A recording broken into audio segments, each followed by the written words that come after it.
fourth myth has to do with negative appraisal, right? Handing over a negative appraisal if it is the truth.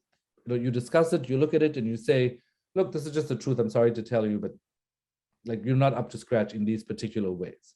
Well, it's one thing to think that everybody will be able to hear your negative appraisal, but Knepp and colleagues actually found that when you give somebody negative feedback, their first response is that they actually mistrust you. They trust the accuracy of what you're giving, the feedback you're giving, and they tend to see you as not qualified. Now, you might think, I don't care, like I am qualified, but why would you not care if the first response is mistrust?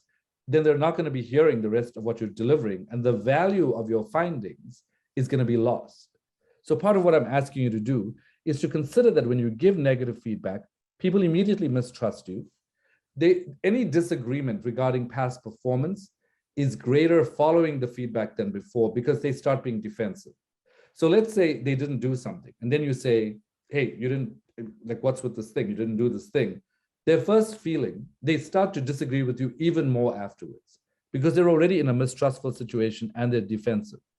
They are also much more motivated to improve if the feedback conversation is focused on future actions rather than past performance. So while you do need to deliver the findings on past performance, part of what I will ask you to consider is, what about just reworking that in terms of the future conversation? And the notion of possibility is a really powerful notion, right? Possibility thinking means you switch with the evaluand from the logical circuit in the brain to a circuit called the default mode network. And the DMN, we used to think of it as the do mostly nothing network, but the DMN is actually part of the brain that starts to motivate people. You have an increase in dopamine, and people call it the crystal ball of the human brain. You start to, when you ask possibility questions like, well, what do you think is the highest bar we can achieve here? Can we raise the bar even higher? Is there a way we can work together to do that? The moment you start asking possibility questions, you're actually changing the way in which someone's brain works. And I'll give you an example of this. So there was an experiment that was done where they gave people three tubes, right? And the first tube, they all had the same neutral paste. The first tube was labeled lidocaine for pain relief. The second was labeled capsaicin, which is the active ingredient in chili. And the third was labeled neutral. Now, it's all the same neutral paste. The moment somebody saw the label lidocaine for pain relief, they said, wow, this is really calming. This is amazing. And when you looked in their brains, the reward center was activated. The moment somebody saw the label capsaicin, they expected that it was going to sting. It was the active ingredient in chili. They were like, wow, this stings a little. And you looked in the brain and the pain regions were turned on, and nothing happened in the neutral case. So when you expect something negative, the pain centers are activated, and everything that happens as a result of that expectation is related to that.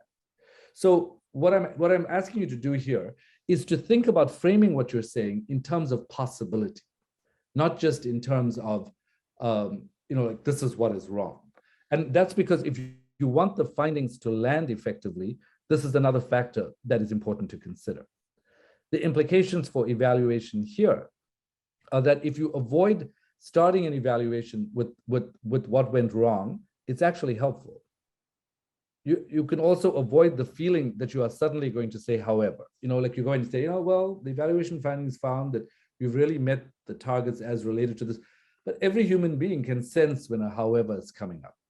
And so I'm really asking you to consider, is there another way, like for everyone in the room, and this includes me in every function, like, is there a way we can up our game in terms of what we're delivering? And can we change some of these things? Can you be aware that if someone is self-protective or defensive, they will not hear you? If someone is sitting there in the room and they're like, okay, I keep on saying what you're saying, I'm not going to hear this, I'm not going to hear this, then your findings just fall on deaf ears.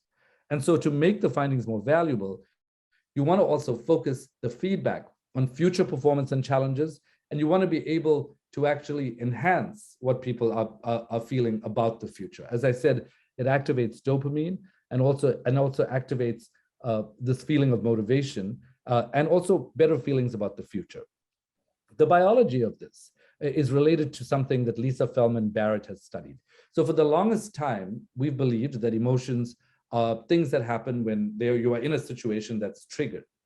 But she has a very extensive body of data that shows that emotions are not deeply held feeling states that are triggered, whether you're feeling fear or happiness or anything that you're feeling, that the brain makes predictions all the time in order to mobilize resources to act.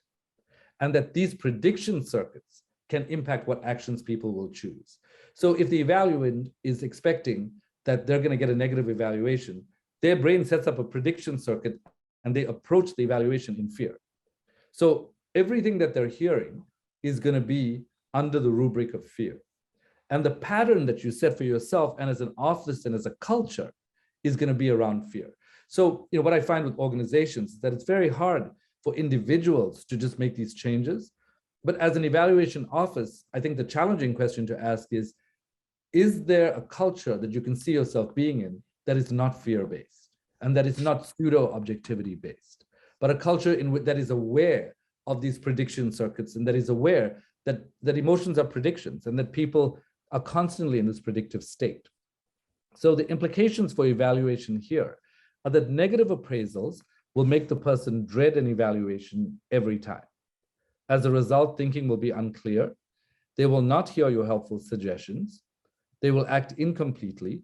And so for you, the question is, do you think, if I asked you, when you go to evaluate someone, are people really looking forward to it? Are they like, wow, I'm so excited to see you? Are they missing your helpful suggestions because they're in a state of fear where the brain cannot absorb that information? So that's another piece of information for you to consider.